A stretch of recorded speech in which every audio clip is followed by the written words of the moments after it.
These are your Unit 5B, Day 5 notes.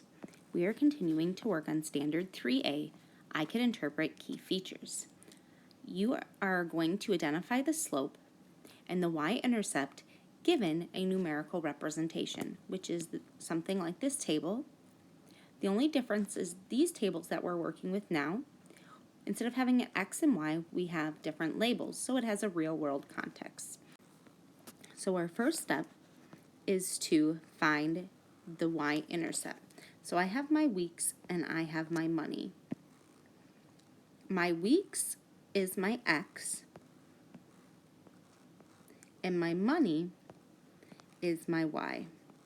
When you have a unit of time, it is always your x, so weeks, months, days, hours, okay, because that would be your independent variable.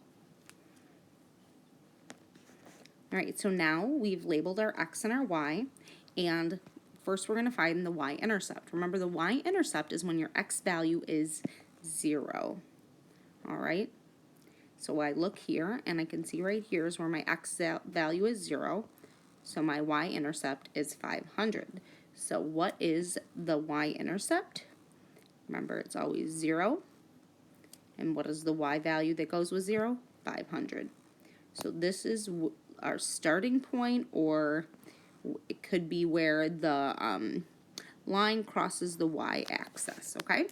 Because this point right here is always going to be on that vertical line.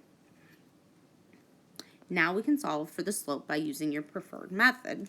Remember, preferred method is we have the change in y over the change in x, and sometimes you just simply use your table, and you'll be like 1,500 minus 1,000, and that's how you would solve. All right, and then you have 8 minus 4, because you take your y number 2, remember your y number 2, minus your y number 1 over your x number 2 minus your x number 1. Okay, so first I'm going to look at my y number 2, and my y number 2 is 1,500. So I will put 1,500 first. My y number 1 is 1,000. So I will put 1,000 next, because I'm taking y number 2 minus y number 1. Next, I'm going to look at my x number 2. My x number 2 is 8, because that happens second compared to this one. So my x number 2 is 8. So that's what I would put into the formula. We have 8. And then my x number 1 is 4. So minus 4. Remember, slope is the change in y over change in x, or rise over run if you're looking at it specifically from a graph instead of a table. So now that I've put in the numbers I need to calculate it, y number 2, y number 2, y number 2, y number 1, y number 1, y number 1. Remember, make sure you're always putting that second point in first. If you use these 2 points instead, your 1,000 would be your second y, and your 500 would be your first y, okay? But we chose to use this xy and this xy. So now that we have the information into our formula, we can go ahead and solve. 1,500 minus 1,000 is equal to 500. And 8 minus 4 is equal to 4. So my slope is 500 over 4, but we know that this can be simplified. What is 500 divided by 4? Because remember, you guys, fraction means divide. Our answer always needs to be in a fraction form. You're not going to have it as a decimal, but if you have 2 even numbers, you know it can always be simplified. And again, remember, you can just put the fraction 500 over 4, 500 divided by 4, in Google and say simplify, and it'll give you the answer, or put it into your simplify calculator that we've been using. So we have here, we have 500 divided by 4, 500 fourths, and that is simplified to 125 over 1. So that would be our slope. Now let's go down here and let's put our answers from these into the spots they go. So first of all, we have our y-intercept. which is 0, 500.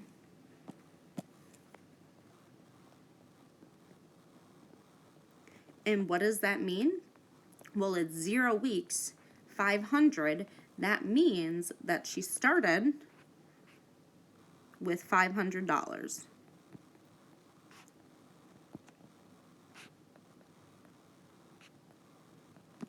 Okay? Now next, we got to go to our slope. We found our slope was 125 over 1. So 125 over 1. And what does that mean? Well, we are comparing money to weeks. Okay? 125 is our Y. So that means it's $125, and we have weeks per week. So what does that slope mean? It means $125 every week. Okay, let's move on to the next page. All right, this table shows the relationship between a distance a car is from work, Y, and time, X. Like I said, our unit of time is typically our X. So I'm going to label my chart because it will keep it easier for me to stay organized. So we have our time is represented by X, and our distance is represented by Y. So the first thing we need to do is find the Y-intercept, which is the point when X is 0, and that is our starting point. That is where the line would cross the Y-axis if we saw this as a graph. So right here is my Y-intercept because X is 0. So the intercept we have is 0, 7. The next part you have to determine is what that means, and we are comparing, like we see right here, time in minutes to distance from work. So what does this 0, 7 represent? It represents at the start of the trip, which is 0, the car was 7 miles from work. So the car started 7 miles away from work. Perfect. Now the next thing we need to do is determine the slope. Remember, the slope is the change in Y over the change in X. So I need to choose 2 points, and I'm going to choose these 2 points, and I need to take my Y number 2. So my Y number 2 minus my Y number 1. So Y number 2 minus Y number 1. So we have 3 minus 5, and that is equal to -2. And remember, my slope is my Y over X. So Y is equal to -2. Next, I'm going to find my change in X, because remember, slope is change in Y over change in X.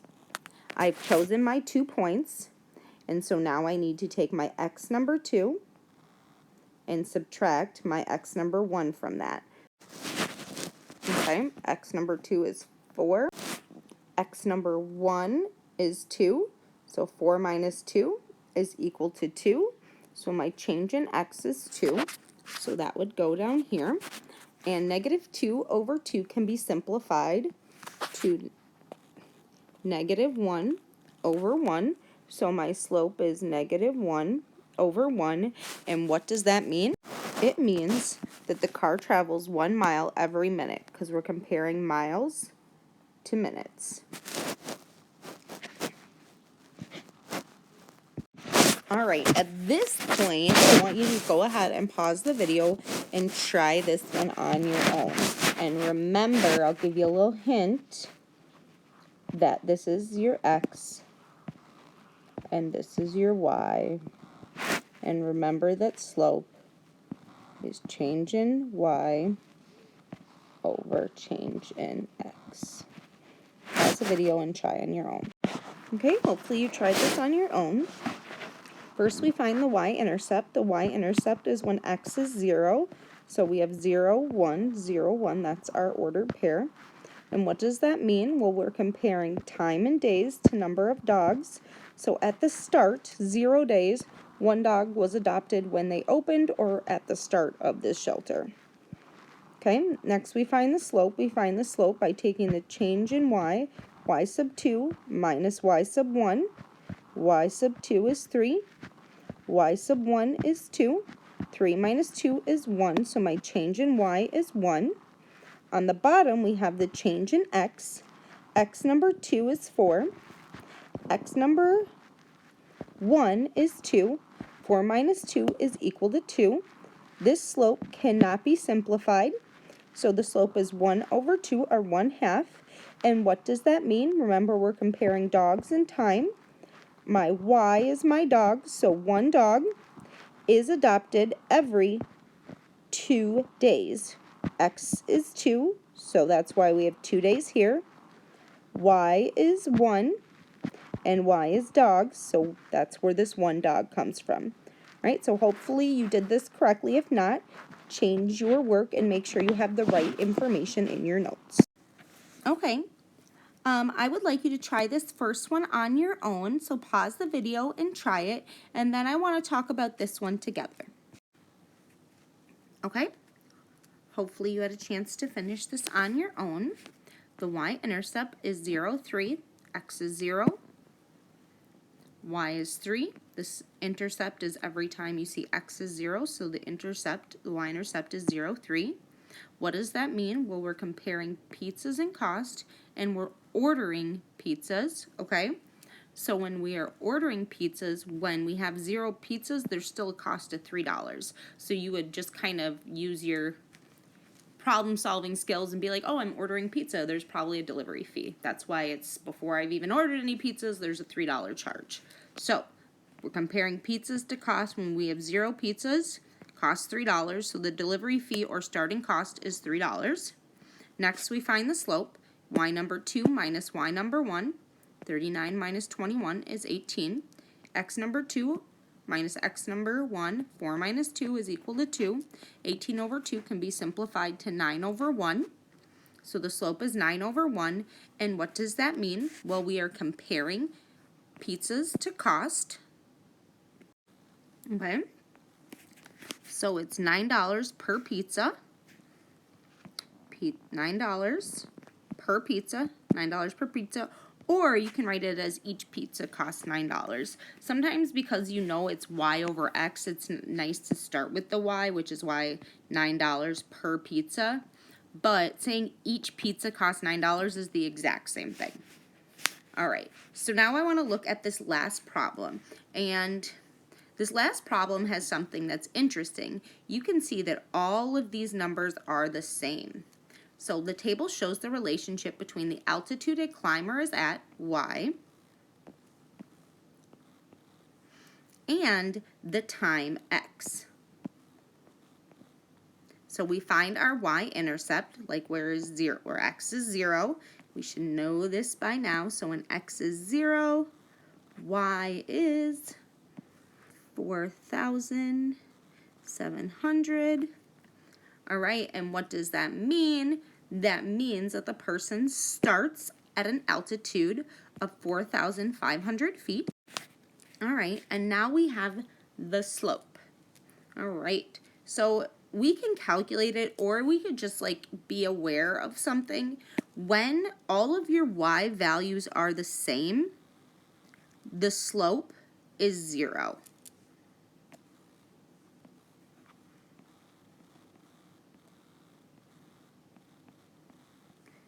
Okay, and why is that? Well, think about you can kind of envision it almost on a graph, right?